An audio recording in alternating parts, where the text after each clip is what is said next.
Shalom, para jemaat yang dikasihi Tuhan. Kita bertemu lagi di ibadah online GBI Kedoya pada hari ini.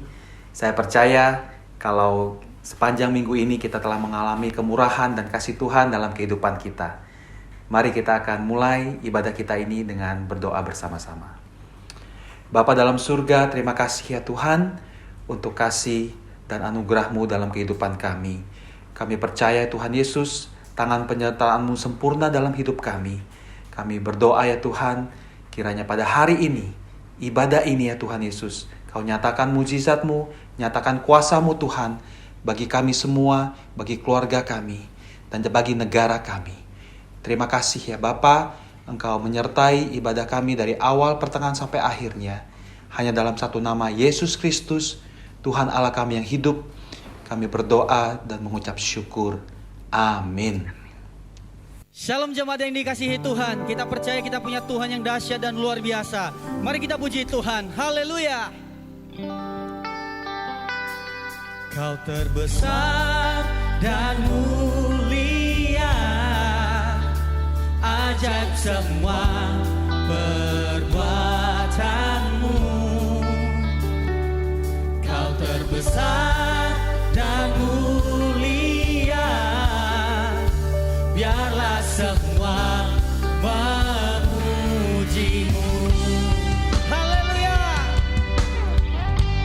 Kau terbesar dan termulia Tuhan. Kami bisa memuji Engkau. Oh, sama-sama katakan. Haleluya.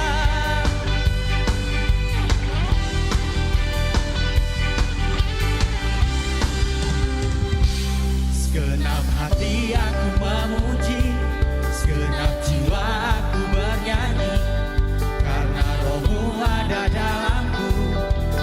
Tuhan, ku angkat tanganku memuji, ku angkat suara dan bernyanyi, karena Roh-Mu ada dalamku. Tuhan, mari menari memuji, ungkapkan sukacita di hati. Kau terbesar dan mulia, ajaib semua perbuatanmu. Kau terbesar dan mulia, biarlah semua memuji-Mu. Haleluya.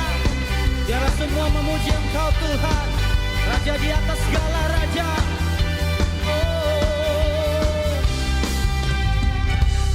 segenap hati aku memuji, segenap jiwa aku bernyanyi, karena Roh-Mu ada dalamku.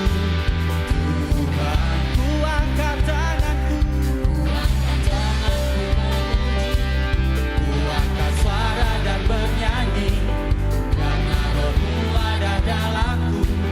Tuhan, mari menari memuji, ungkapkan sukacita di hati. Sama-sama.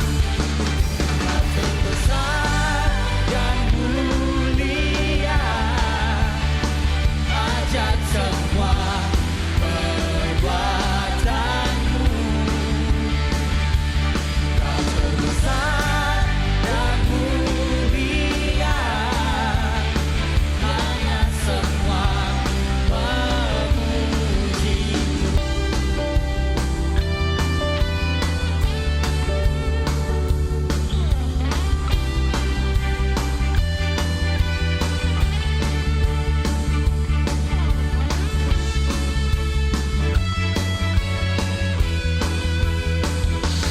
Kau terbesar dan mulia, ajaib semua perbuatanmu.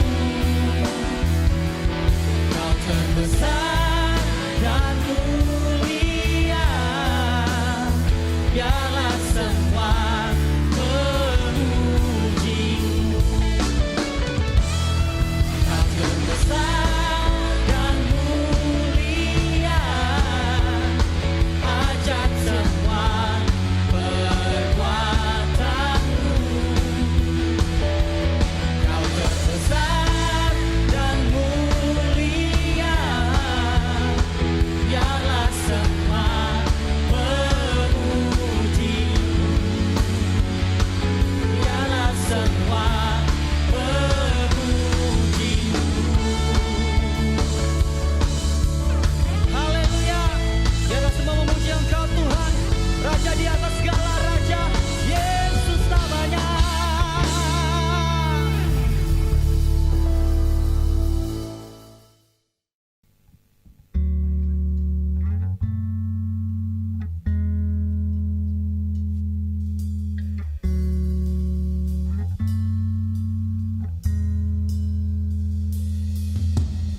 Layaklah Kau Tuhan dipuji dan disembah dengan segenap hati setiap kami Tuhan. Kami memuji Engkau, meninggi-ninggikan Engkau Tuhan Yesus pada hari ini.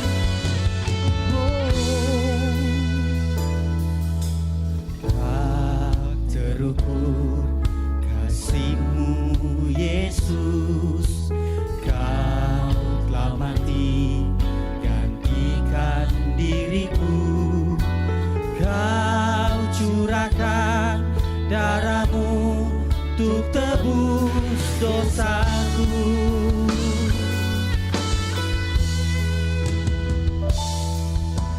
Tak terukur kasih-Mu Yesus, Kau telah mati gantikan diriku.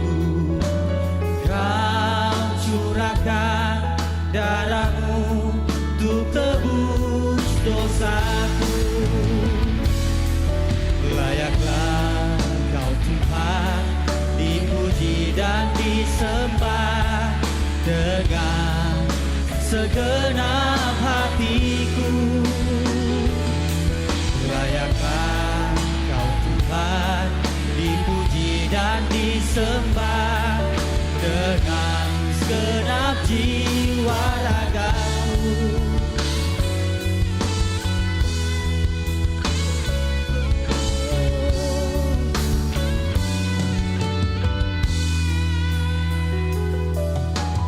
Tak terukur kasih-Mu Yesus, Kau telah mati gantikan diriku. Kau curahkan darah-Mu untuk tebus dosaku. Layaklah Kau Tuhan dipuji dan disembah dengan segenap hatiku. Layaklah Kau Tuhan dipuji dan disembah dengan segenap jiwa ragaku. Layaklah Kau Tuhan dipuji dan disembah dengan segenap hatiku. Layaklah Kau Tuhan dipuji dan disembah dengan segenap jiwa ragaku.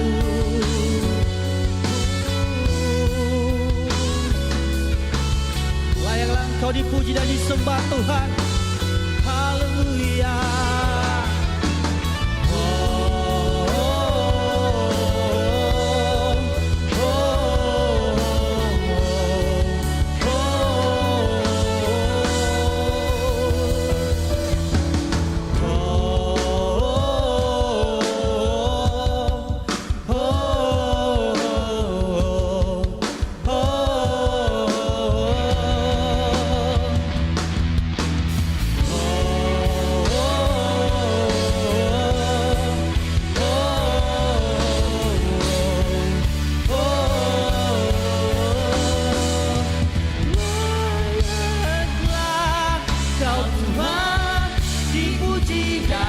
Sembah dengan segenap hatiku. Layaklah Kau Tuhan dipuji dan disembah dengan segenap jiwa ragaku. Dengan segenap jiwa ragaku. Dengan segenap jiwa ragaku. Haleluya. Dengan segenap jiwa raga kami Tuhan, dengan segenap hati kami menyembah Engkau Tuhan, meninggi-ninggikan Engkau Tuhan, Raja di atas segala raja. Engkau yang termulia, Yesus. Haleluya.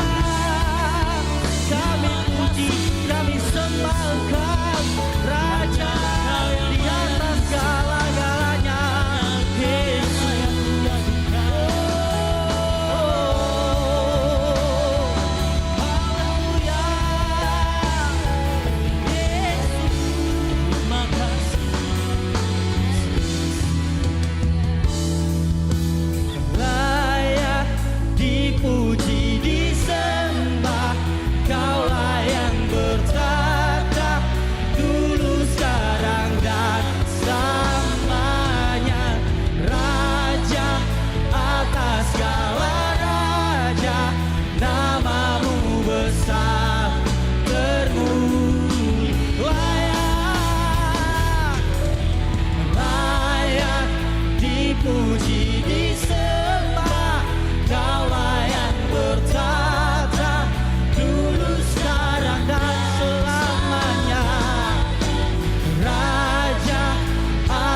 Mari kita berdoa. Segala puji, segala hormat, kemuliaan, kebesaran bagi nama Tuhan Yesus Kristus. Engkau adalah Tuhan Juru Selamat kami. Terima kasih Tuhan buat kesehatan, kekuatan. Terima kasih Tuhan buat penyertaan pemeliharaan-Mu bagi kami. Pujian penyembahan itu sudah kami naikkan ke hadirat-Mu. Biar itu menyenangkan hati-Mu. Dan Tuhan, Engkau adalah Raja kami. Engkau pengendali seluruh kehidupan kami. Tidak ada yang terjadi dalam dunia ini tidak di dalam pengawasan-Mu. Terima kasih Tuhan, terima kasih Bapa.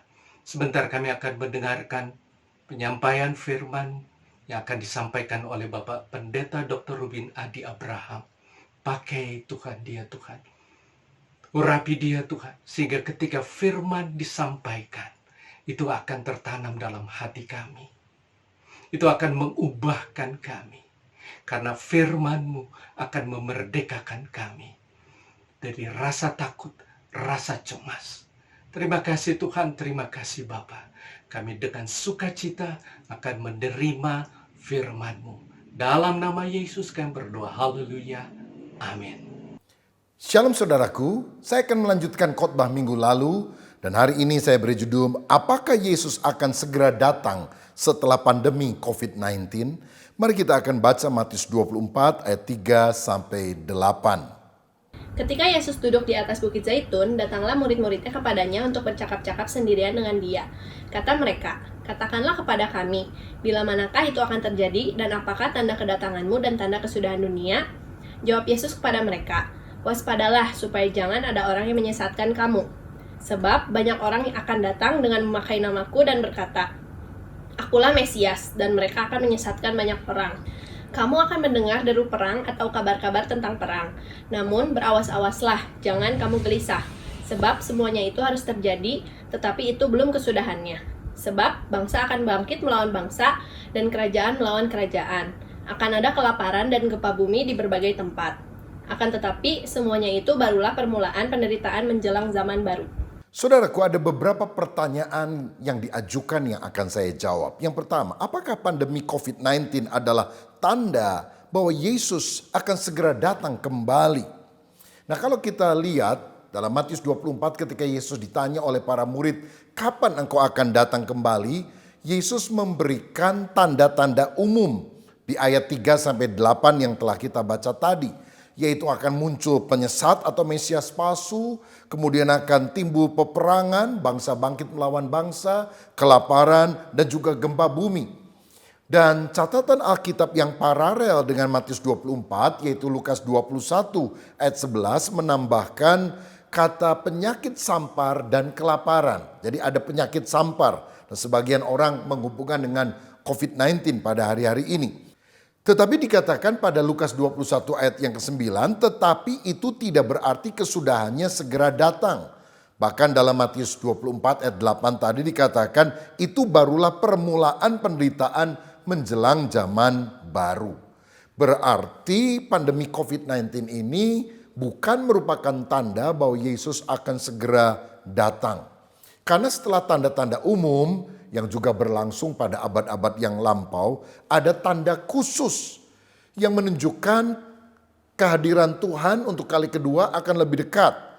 Yang dicatat di dalam Matius 24 ayat 9-14 yang berbunyi demikian. Pada waktu itu, kamu akan diserahkan supaya disiksa, dan kamu akan dibunuh dan akan dibenci semua bangsa oleh karena namaku. Dan banyak orang akan murtad, dan mereka akan saling menyerahkan dan saling membenci. Banyak nabi palsu akan muncul dan menyesatkan banyak orang. Dan karena makin bertambahnya kedurhakaan, maka kasih kebanyakan orang akan menjadi dingin. Tetapi orang yang bertahan sampai pada kesudahannya akan selamat. Dan Injil Kerajaan ini akan diberitakan di seluruh dunia, menjadi kesaksian bagi semua bangsa. Sesudah itu, barulah tiba kesudahannya.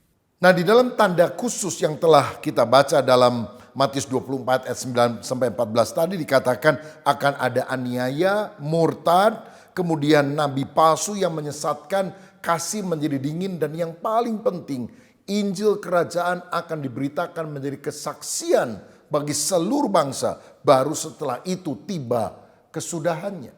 Karena setelah Injil diberitakan langsung masuk ayat yang ke-15 yang menunjukkan antikris akan muncul. Dikatakan, jadi apabila kamu melihat pembinasa keji berdiri di tempat kudus menurut firman yang disampaikan oleh Nabi Daniel dan selanjutnya. Nah, jadi antikris ini akan muncul setelah pemberitaan Injil itu disampaikan ke seluruh dunia. Dan kemunculan antikris ini dicatat juga di dalam Wahyu pasal 6. Di mana akan tampak penunggang kuda putih, yaitu antikris yang pertama-tama akan muncul ibarat juru selamat dunia yang menawarkan damai di tengah dunia yang penuh dengan kekacauan. Tapi kedua akan muncul penunggang kuda merah padam, dan ini bicara tentang perang. Pertama dipikir antikris bawa damai, ternyata dia bawa perang. Ketiga adalah penunggang kuda hitam, bicara soal kelaparan. Dan yang keempat adalah kuda hijau kuning atau hijau pucat yang bicara tentang maut. Dan seperempat penduduk bumi akan mati dan kemudian akan ada penganiayaan yang lebih hebat sehingga banyak sekali orang-orang percaya yang tertinggal, yang tidak diangkat, yang akan mati syahid. Jadi kalau boleh saya sampaikan bahwa COVID-19 ini bukan tanda bahwa Yesus akan segera datang kembali atau tanda akhir zaman, tapi bagian dari kondisi yang mendekati akhir zaman. Dengan kata lain, ini adalah persiapan atau latihan menjelang akhir zaman. Karena akhir zamannya sendiri akan didahului dengan banyak peristiwa yang lebih menyeramkan dan mengerikan. Nah, kenapa saya katakan demikian? Karena ternyata masih banyak nubuatan-nubuatan Alkitab yang harus digenapi dulu sebelum Yesus datang. Antara lain Matius 24 ayat 14 tadi, bahwa Injil kerajaan harus diberitakan menjadi kesaksian ke seluruh dunia untuk semua bangsa. Nah, Kisah Rasul 3 ayat 21 juga sudah menyatakan bahwa Kristus itu harus tinggal di sorga sampai waktu pemulihan segala sesuatu. Apa yang kita alami sekarang ini bisa merupakan bagian daripada pemurnian supaya orang-orang percaya benar-benar hidup takut akan Tuhan. Nah, di dalam kalimat pemberitaan Injil ke seluruh dunia itu saya yakin termasuk akan terjadi kegerakan rohani di Timur Tengah. Di mana ada 3 negara yang secara khusus dinubuatkan akan mengalami pertobatan. Mesir, Asyur, atau kira-kira Irak sekarang, dan juga Israel itu akan bertobat. Karena Yesaya 19 ayat 23 sampai 25 berkata demikian. Pada waktu itu akan ada jalan raya dari Mesir ke Asyur, sehingga orang Asyur dapat masuk ke Mesir dan orang Mesir ke Asyur. Dan Mesir akan beribadah bersama-sama Asyur. Pada waktu itu Israel akan menjadi yang ketiga di samping Mesir dan di samping Asyur, suatu berkat di atas bumi, yang diberkati oleh Tuhan semesta alam dengan berfirman, diberkatilah Mesir umatku, dan Asyur buatan tanganku, dan Israel milik pusakaku. Jadi 3 negara ini akan dilawat oleh Tuhan, yaitu Mesir, Asyur, dan juga Israel. Berarti orang-orang Yahudi yang sekarang ini sangat sedikit yang percaya kepada Yesus akan bertobat dan diselamatkan. Karena dalam Wahyu 7 ayat 4 dikatakan demikian. Dan aku mendengar jumlah mereka yang dimateraikan itu 144.000 yang telah dimateraikan dari semua suku keturunan Israel. Nah, ayat ini bicara tentang 144.000 orang Yahudi yang akan diselamatkan. Ini merupakan angka simbolis yang menunjukkan semua orang-orang Yahudi yang percaya kepada Yesus yang telah diketahui oleh Tuhan sejak dunia belum dijadikan untuk mereka percaya akan diselamatkan pada waktu ini. Bahkan bukan hanya orang Yahudi, tuaian terbesar atau tuaian raya dari segala bangsa akan terjadi menjelang Kristus datang kembali. Wahyu 7 ayat 9 dan 10 mencatat hal itu. Kemudian daripada itu aku melihat sesungguhnya suatu kumpulan besar orang banyak yang tidak dapat terhitung banyaknya dari segala bangsa dan suku dan kaum dan bahasa berdiri di hadapan tahta dan di hadapan anak domba, memakai jubah putih dan memegang daun-daun palem di tangan mereka. Dan dengan suara nyaring mereka berseru, "Keselamatan bagi Allah kami yang duduk di atas tahta dan bagi Anak Domba." Berarti saudara, sebelum Yesus datang masih ada tugas yang kita harus selesaikan. Yaitu menuntaskan amanat agung Yesus. Pergilah jadikan semua bangsa muridku, baptislah mereka dan ajarlah mereka melakukan segala perintah Tuhan. Jadi seringkali kita saling tunggu. Kita berdoa, Tuhan kapan engkau akan datang? Tapi Tuhan mungkin ngomong dari surga, umatku kapan kamu memberitakan Injil? Aku memang pengen segera datang, tapi kalau kamu tidak melakukan penginjilan, bagaimana aku bisa datang? Karena ini harus digenapi dulu nubuatannya sebelum aku datang kembali. Berarti ini waktunya untuk kita benar-benar bangkit memberitakan Injil. Baik secara langsung maupun secara online. Yang kedua, kapan Yesus datang kembali dan mengangkat orang yang percaya kepadanya? Di sini kita melihat ada 3 pandangan yang berbeda. Yang disebut sebagai pre-tribulation, mid-tribulation, atau post-tribulation. Saya akan jelaskan. Pre-tribulation artinya Tuhan Yesus akan datang sebelum aniaya yang dilakukan oleh antikris. Bahkan antikris tidak bisa muncul sebelum gereja Tuhan diangkat. Karena 2 Tesalonika 2 ayat 7-8 berkata demikian. Karena secara rahasia kedurhakaan telah mulai bekerja, tetapi sekarang masih ada yang menahan. Kalau yang menahannya itu telah disingkirkan, pada waktu itulah si pendurhaka baru akan menyatakan dirinya. Tetapi Tuhan Yesus akan membunuhnya dengan nafas mulutnya dan akan memusnahkannya kalau ia datang kembali. Jadi mengapa antikris masih belum bisa muncul sekarang? Karena masih ada yang menahannya. Siapa itu? Gereja, artinya orang percaya yang penuh dengan Roh Kudus, yang adalah garam dan terang dunia, yang menghambat kedatangan si antikris. Bila orang percaya ini sudah diangkat, maka antikris akan muncul. Yang diangkat adalah orang Kristen sejati yang lahir baru, sedangkan Kristen KTP, Kristen tanpa pertobatan akan ditinggalkan. Yang kedua adalah pandangan mid-tribulation, di tengah penganiayaan yang dilakukan oleh antikris. Mengapa demikian? Sebab dalam 1 Tesalonika 4 ayat 16 firman Tuhan berkata demikian. Sebab pada waktu tanda diberi, yaitu pada waktu penghulu malaikat berseru dan sangkakala Allah berbunyi, maka Tuhan sendiri akan turun dari surga dan mereka yang mati dalam Kristus akan lebih dahulu bangkit. Selanjutnya dalam 1 Korintus 15 ayat 51 dan 52 firman Allah juga berkata demikian. Sesungguhnya aku menyatakan kepadamu suatu rahasia. Kita tidak akan mati semuanya, tapi kita semuanya akan diubah dalam sekejap mata pada waktu bunyi nafiri yang terakhir. Sebab nafiri akan berbunyi dan orang-orang mati akan dibangkitkan dalam keadaan yang tidak dapat binasa dan kita semua akan diubah. Nah, jadi dari bagian ayat ini kita melihat bahwa Yesus akan datang kalau nafiri atau sangkakala terakhir itu dibunyikan. Nah, kita tahu di dalam Alkitab Daniel 9 ayat 27 bahwa antikris akan memerintah 1 kali 7 masa, artinya 7 tahun. Terbagi dalam 2 periode, 3,5 tahun pertama dan 3,5 tahun kedua.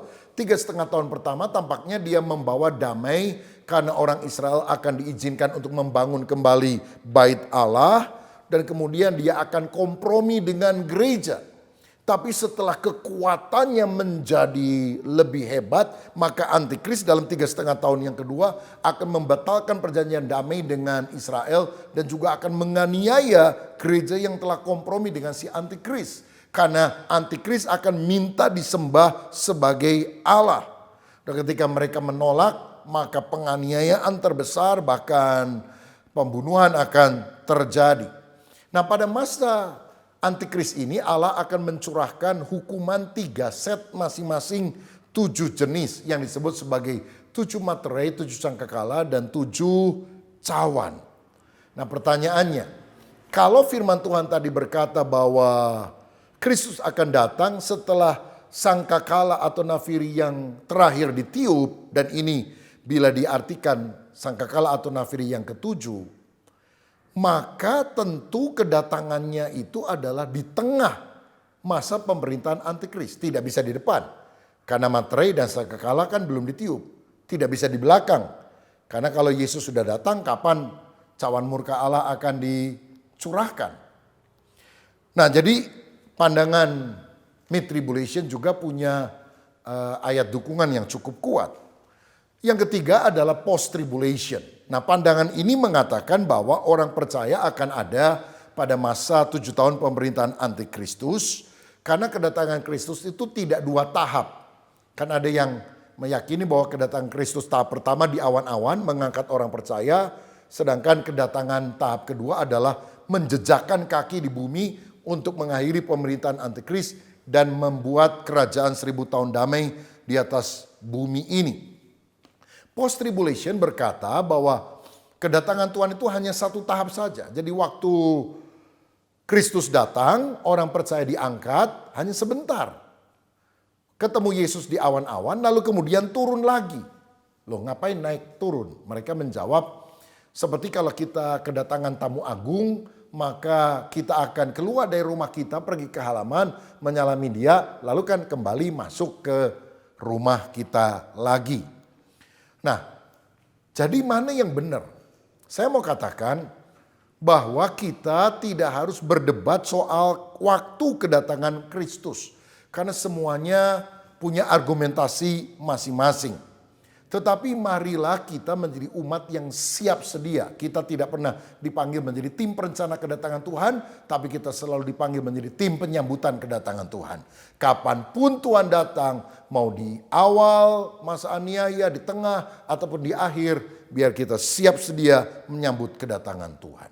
Kalau saudara tanya pribadi kepada saya condong yang mana? Saya tentu mengharapkan kalau bisa pre-tribulation, sebelum antikris muncul kita sudah diangkat. Atau setidaknya karena argumentasi Nafiri terakhir, setidaknya adalah pada pertengahan masa antikris, ketika antikris belum memberikan penganiayaan yang sangat terbesar, kita sudah diangkat. Karena banyak juga hamba Tuhan yang percaya akan ada buah sulung gereja.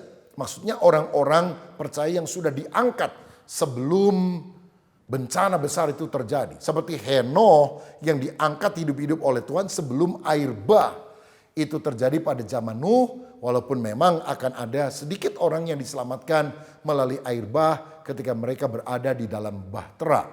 Yang sekarang adalah bahtera keselamatan. Di dalam Yesus mereka tetap setia kepada Yesus walaupun harus menukar nyawa sampai mati. Dan mereka akan disebut sebagai buah susulan yang akan mengikuti buah sulung yang sudah diangkat lebih awal.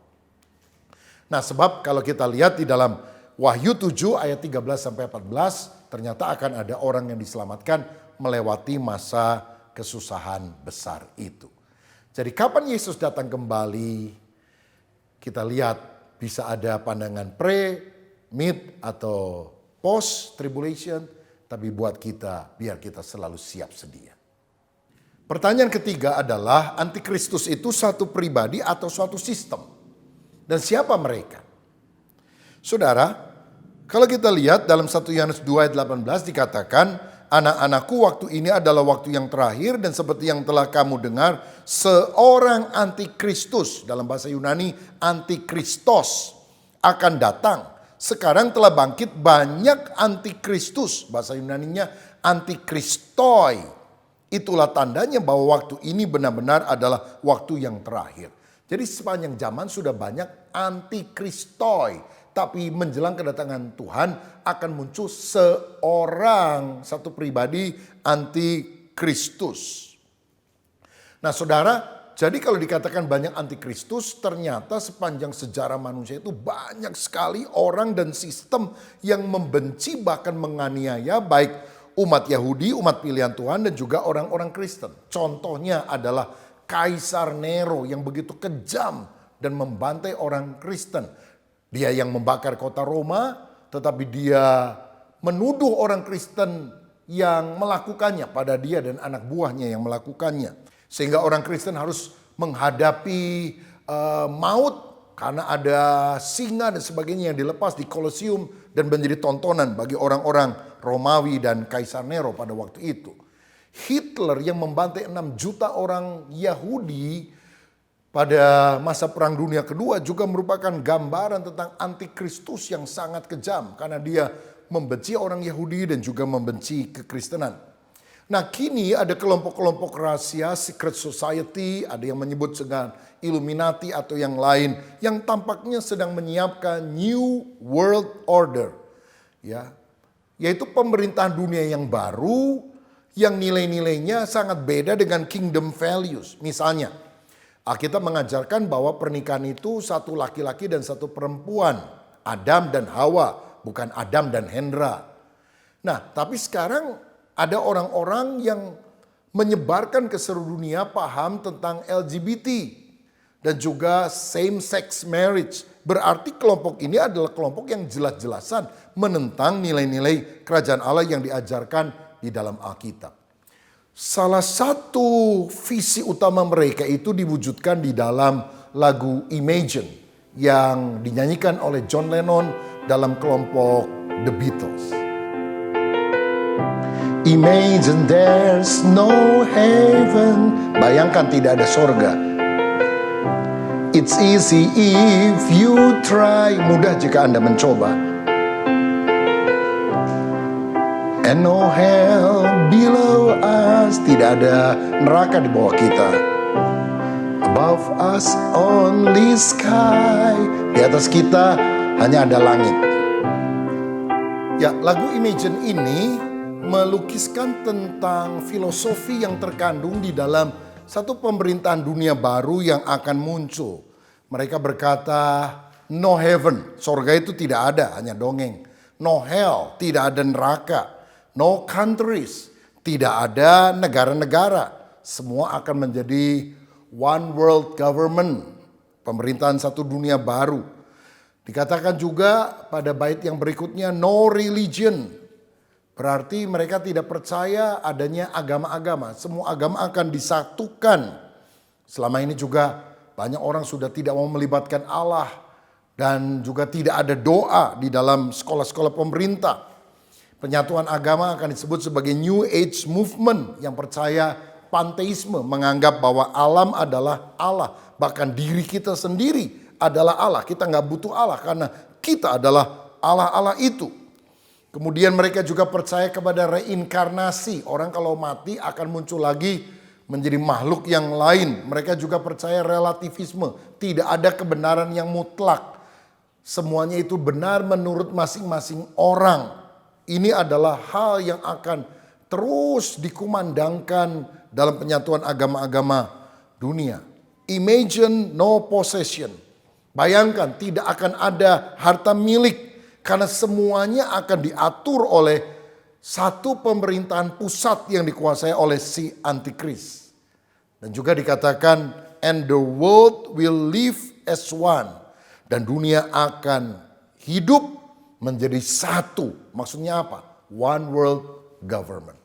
Dan tentu hal ini adalah roh antikris yang sudah terus-terusan bekerja untuk menentang nilai-nilai kerajaan Allah.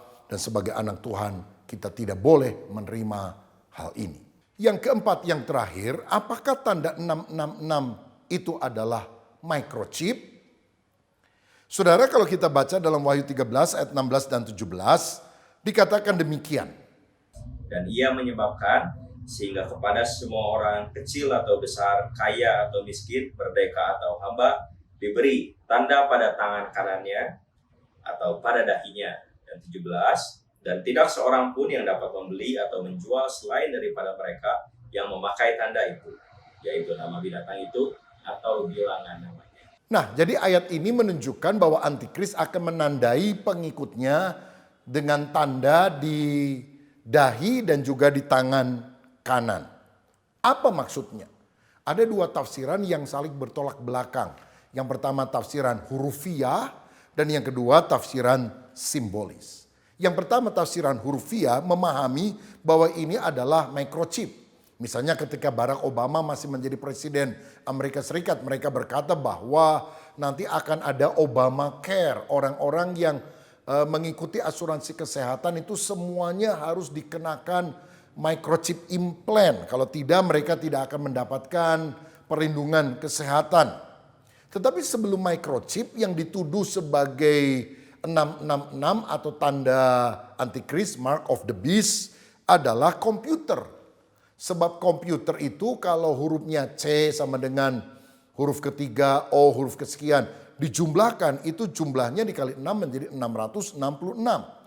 Walaupun sekarang orang tahu bahwa komputer bukan milik antikris, itu hanyalah kemajuan teknologi. Kemudian barcode dengan garis batang itu dikatakan bagian awal, tengah, dan juga akhirnya disebut sebagai 666. Bahkan internet, www, World Wide Web, itu kan diambil dari huruf Ibrani yang keenam, Vav atau wow. Maka dianggap orang yang suka searching lewat internet, khususnya Google, itu juga mengikuti tanda 666. Karena coba aja lihat logonya Google, itu kalau dilihat tampaknya seperti 666. Dan kemudian sekarang ini yang dituduh adalah microchip. Microchip sudah ada pada paspor, KTP kita juga ada microchip. Kalau saudara pakai handphone juga ada microchip, bahkan kredit card juga pakai microchip. Jika demikian, benarkah microchip adalah tanda seorang mengikuti antikris? Jadi kalau saudara pakai KTP, HP, apakah saudara pengikut antikris? Saya percaya bahwa microchip adalah tanda kemajuan teknologi dan bukan tanda daripada si antikristus. Nah, bagaimana kalau nanti diimplant, dimasukkan ke dalam tangan atau dahi? Nah, itu cerita menjadi lain. Tapi mari kita jangan berburuk sangka dulu tentang kemajuan teknologi yang ada sehingga kita misalnya menolak komputer, menolak barcode, menolak internet, menolak microchip yang digunakan untuk kemajuan teknologi ini. Yang kedua ada tafsiran simbolis, karena di dalam kitab Wahyu ada banyak simbol-simbol. Misalnya naga menyimbolkan iblis, binatang yang keluar dari dalam laut itu simbol si antikristus. Binatang yang keluar dari dalam bumi menyimbolkan nabi-nabi palsu. Dan inti dari Wahyu 13 yang membahas tentang tanda 666 ini sebetulnya adalah peniruan iblis terhadap karya Kristus. Sebetulnya 666 itu diyakini oleh para penafsir sudah berabad-abad yang lampau sebagai simbol kekalahan antikristus. Karena 6 adalah tanda manusia yang diciptakan oleh Tuhan pada hari ke-6. Angka 6 ini tidak pernah bisa menyamai Kristus yang dilambangkan dengan 7, karena 7 seringkali disebut sebagai angka yang sempurna. Berarti 666 diulang sampai 3 kali. Itu menunjukkan gagal. Ada usaha manusia ingin menyamai Kristus, Allah yang menjadi manusia 777, tapi selalu akan gagal. Bahkan ketika manusia meninggikan diri disimbolkan dengan 666, maka hukuman Allah akan menimpa 777. Apa itu? 7 materai, 7 sangkakala, dan 7 cawan. Nah, jika angka 666 itu diartikan simbolis, maka tanda di dahi dan juga di tangan dari pengikut si antikris semestinya diyakini juga sebagai simbolis, bukan hurufiah. Sebetulnya bagian Alkitab mana yang pertama kali membahas tentang tanda di tangan di dahi itu? Sebetulnya itu dicatat di dalam Ulangan 6. Haruslah juga engkau mengikatkannya sebagai tanda pada tanganmu, dan haruslah itu menjadi lambang di dahimu. Jadi bagian ayat ini menunjukkan Allah lah yang minta agar orang sungguh-sungguh mengenakan tanda di tangan dan di dahi. Tentu tidak secara hurufiah, tapi secara simbolis supaya mereka itu dipenuhi dengan firman. Dahinya maksudnya pikirannya dikuasai firman, dan juga tangannya, perbuatannya, bahkan langkah kakinya dikuasai oleh firman. Untuk mengenal Tuhan dan takut akan Dia. Bahkan kalau kita lihat lebih jauh dalam Wahyu pasal 7 ayat 14 dan pasal 14 ayat 1, ternyata para pengikut Kristus juga akan dimateraikan di dahinya. Nah, apakah ini berarti bahwa orang pengikut Kristus juga akan dikasih microchip lalu pakai hurufnya 888 misalnya atau 777?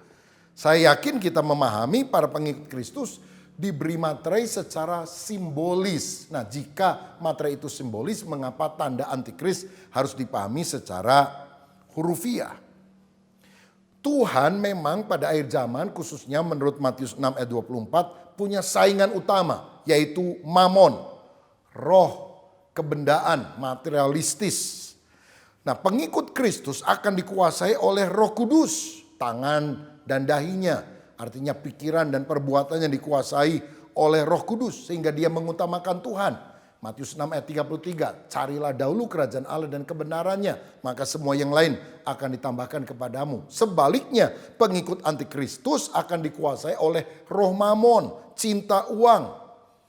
Karena dalam 1 Raja-Raja 10 ayat 14, ayat yang pertama kali mencatat tentang 666, itu bicara tentang talenta emas yang setiap tahun dibawa kepada Raja Salomo yang menjadi duniawi karena cinta akan uang tersebut. Bahkan 2 Timotius 6 ayat 9 sampai 10 berkata, cinta uang adalah akar segala kejahatan.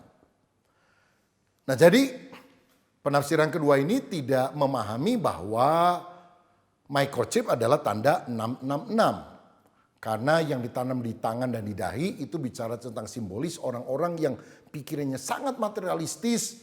Dan merekalah orang yang akan menyembah si antikris itu.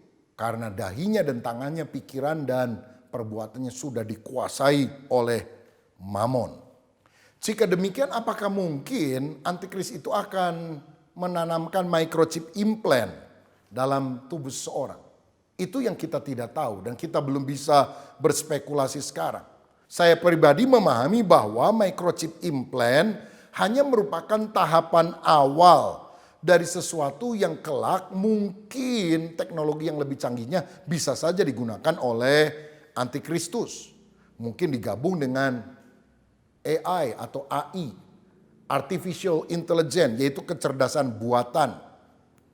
Jadi microchip yang seperti biji beras itu mungkin dianggap sudah kuno. Karena sekarang ini ada yang dikatakan kuantum yang lebih kecil daripada pasir. Tapi intinya begini, sebaiknya kita tidak berspekulasi karena akan makin nyata apa yang dimaksudkan dengan hal itu ketika saatnya tiba. Namun jika benar-benar antikris memberikan tanda entah di tangan, di dahi atau apapun juga bentuknya dengan implant ke dalam tubuh, jangan diterima karena itu bisa memberikan kontrol kepada data-data yang dimiliki oleh setiap orang sehingga orang tidak mungkin bisa mengeluarkan. Maksudnya kalau saudara masih punya handphone, handphonenya bisa dibuang. Atau misalnya kredit cardnya bisa dibuang, tidak dipakai. Bila mana ada microchip. Tapi kalau sudah ditanam di dalam hidup manusia kan kita akan selalu terdeteksi. Tetapi apakah benar tafsiran hurufiah ini ataukah simbolis? Lebih baik kita tidak berspekulasi tentang hal tersebut. Dan yang penting sekarang kita tidak memiliki hati yang serakah, karena itulah jalan masuk untuk antikristus akan menguasai kehidupan kita. Tetapi kita tidak perlu takut karena sebetulnya berita akhir zaman bukan untuk menakut-nakuti kita. Akhir zaman menunjukkan antikris itu akan dikalahkan oleh Kristus. Dan ini adalah berita kemenangan bagi orang yang percaya. Lagi pula, kalau kita membaca dengan seksama Alkitab, yang menyembah antikris itu adalah mereka yang dari sejak awal, bahkan sebelum dunia dijadikan, namanya memang sudah tidak tertulis dalam kitab kehidupan. Artinya orang itu tidak lahir baru. Saya bacakan Wahyu 13 ayat 8 supaya saudara yakin. Dan semua orang yang diam di atas bumi akan menyembahnya. Menyembah antikristus. Yaitu setiap orang yang namanya tidak tertulis sejak dunia dijadikan di dalam kitab kehidupan dari anak domba yang telah disembelih. Jadi siapa yang akan menyembah antikris? Yaitu orang yang dari sejak awal namanya tidak ada dalam kitab kehidupan. Orang yang tidak pernah lahir baru. Jadi orang yang benar-benar lahir baru tidak akan menyembah antikristus. Sedangkan yang menyembah antikris adalah orang yang tidak pernah lahir baru. Mereka itu harus menyembah dulu baru diberi tanda oleh si antikris. Karena itu, bagaimana sikap kita? Ini konklusinya. Kita harus benar-benar lahir baru. Sekarang kita harus benar-benar bertobat, percaya Yesus, dibaptis, hidup di dalam terang, hidup di dalam kekudusan, supaya ketika Yesus datang kita diangkat, berjumpa dengan Kristus dan tidak mengalami aniaya dari antikris. Yesaya 60 ayat 1 dan 2 mencatat hal ini. Bangkitlah, menjadi teranglah, sebab terangmu datang dan kemuliaan Tuhan terbit atasmu. Sebab sesungguhnya kegelapan menutupi bumi dan kekelaman menutupi bangsa-bangsa. Tetapi terang Tuhan terbit atasmu dan kemuliaannya menjadi nyata atasmu. Saudara, dunia berada dalam kegelapan, tapi Tuhan memanggil kita untuk menjadi terang yang bercahaya. Saya mau katakan, pengaruh antikristus memang akan mengglobal. Tetapi dia tidak akan bisa menguasai seluruh dunia. Berusaha ya, tapi menguasai tidak. Buktinya apa? Akan ada perang Harmagedon, di mana Israel akan dijepit oleh negara-negara barat. Mungkin antikris akan muncul dari sini, yang melawan negara-negara timur, di mana ada 200 juta orang akan berangkat dari timur. Mungkin dari China, Korea Utara, saya tidak tahu dari mana. Tapi jelas China pasti akan ikut serta karena jumlahnya sangat besar, 200 juta. Indonesia gimana? Tidak jelas karena Indonesia negara non-blok, ya, nggak tahu bloknya kemana, saudara sekalian. Tapi ini menunjukkan bahwa tidak semua negara, tidak semua orang mau tunduk kepada dominasi daripada si antikris. Lagi pula ketika peperangan Harmagedon ini terjadi, Kristus sendiri akan turun dari sorga bersama dengan orang kudusnya menjadi raja di atas muka bumi dalam kerajaan milenium 1000 tahun yang kemudian akan bersambung dengan kerajaan kekal sampai selama-lamanya. Daniel pernah mengartikan mimpi Nebukadnezar tentang patung yang kepala dari emas, dada dari perak, kemudian bagian pinggang dari perunggu dan bagian bawah kakinya terbuat dari besi campur tanah liat. Dan itu menunjukkan kerajaan-kerajaan yang menguasai dunia. Kerajaan Babilonia, Media Persia, kerajaan Yunani, kerajaan Romawi. Dan yang terakhir adalah Romawi kedua istilahnya. Kebangkitan antikris yang akan dihancurkan oleh batu yang menggelinding. Yang akhirnya menjadi batu besar yang memenuhi seluruh bumi. Dan ini adalah bicara tentang Yesus dan orang-orang yang percaya kepadanya. Jadi antikris mencoba untuk menjadi raja dunia, tapi tidak akan pernah bisa. Hirohito pernah mencoba, gagal. Hitler pernah mencoba, gagal. Kaisar-kaisar yang lain pada zaman dulu mencoba menjadi penguasa dunia. Tidak ada yang berhasil. 6, gagal. Karena biang keroknya iblis tidak akan pernah bisa menyamai Sang Kristus. Kristuslah yang akan menjadi penguasa atas dunia. Sehingga berita akhir zaman adalah kabar baik, kabar sukacita. Kebenaran yang pada akhirnya akan menang. Terang akan bersinar dan orang yang berjalan dalam terang itu akan memerintah bersama dengan Kristus. Saudara, percayalah, apapun yang terjadi, Tuhan tetap bertahta. Dia duduk di atas tahta singgasananya. Dia mengontrol semua yang terjadi di atas muka bumi. Iblis akan dikalahkan. Karenanya mari kita pegang firman dengan sungguh-sungguh. Bangkitlah menjadi teranglah. Setialah kepada Yesus, setia kepada firman-Nya, setia sampai mati. Dan jangan lupa beritakan Injil.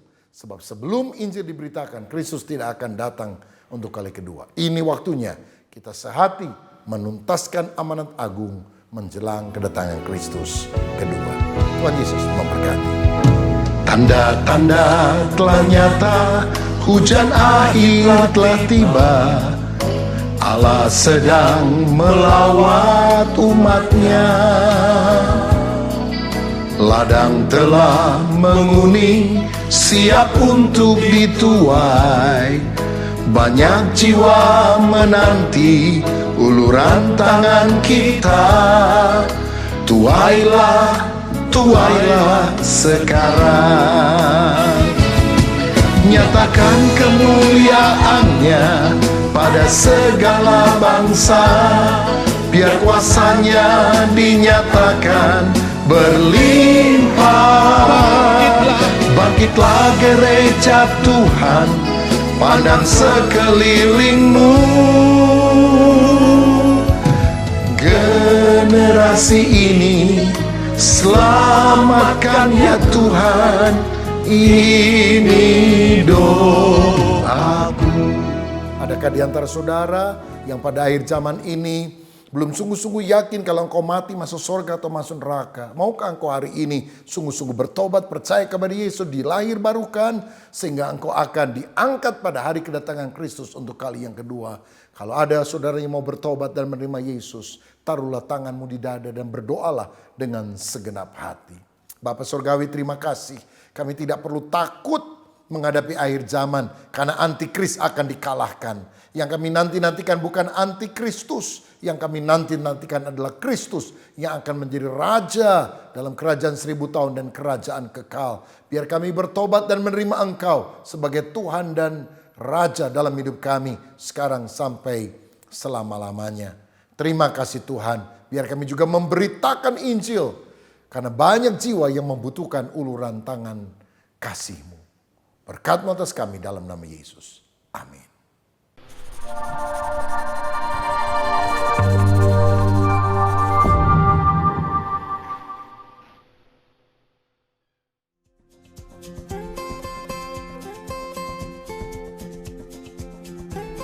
Shalom saudara-saudara yang dikasihi Tuhan.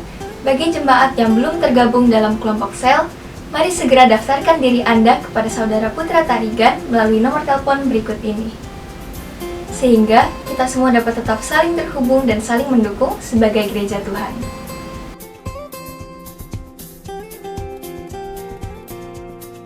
Bagi jemaat yang ingin menabur untuk saudara-saudari kita yang terdampak COVID-19, Anda dapat menghubungi Bapak Ferry Septiadi melalui nomor yang tertera di layar ini.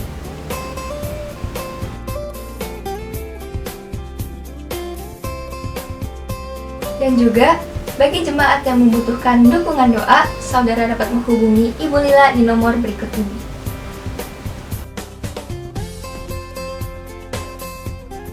Bagi jemaat yang ingin memberikan persembahan atau perpuluhan, bisa melakukan transfer ke nomor rekening ini, atau bisa dengan melakukan scan QR Code menggunakan aplikasi yang tertera di layar.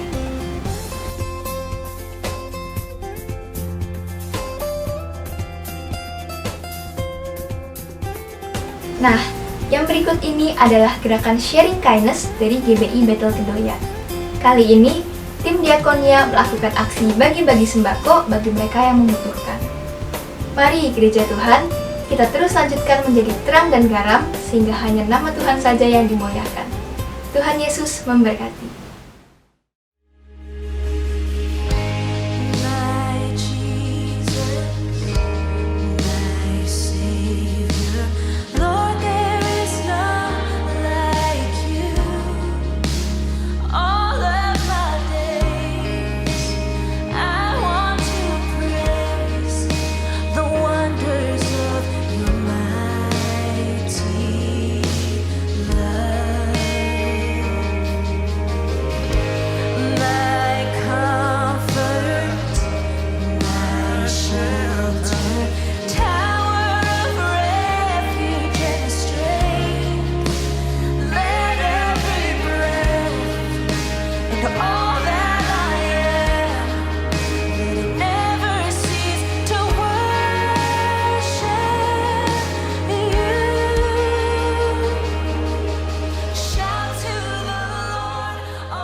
Sungguh, hatinya melekat kepadaku, maka aku akan meluputkannya.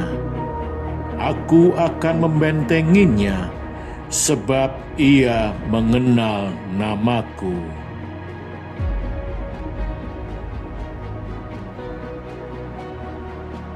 Mari bersatu dalam doa antar generasi GBI Bandung, Jakarta, Bekasi, dan Tasikmalaya secara online. Ajaklah seluruh anggota keluarga Anda, dari anak-anak, remaja, pemuda, orang tua, dan opa-oma pada hari Rabu 22 Juli 2020 jam 7 malam. Firman Tuhan akan disampaikan oleh hambanya, Pendeta Dr. Rubin Adi Abraham, selaku Ketua Sinode GBI. Firman Tuhan berkata, "Berserulah kepadaku, maka aku akan menjawab engkau. Mari bangkit dan bersatu sebagai generasi yang akan mengalami Tuhan lebih lagi. Menjadi generasi yang perkasa, tangguh, dan berkemenangan. New normal, new spirit."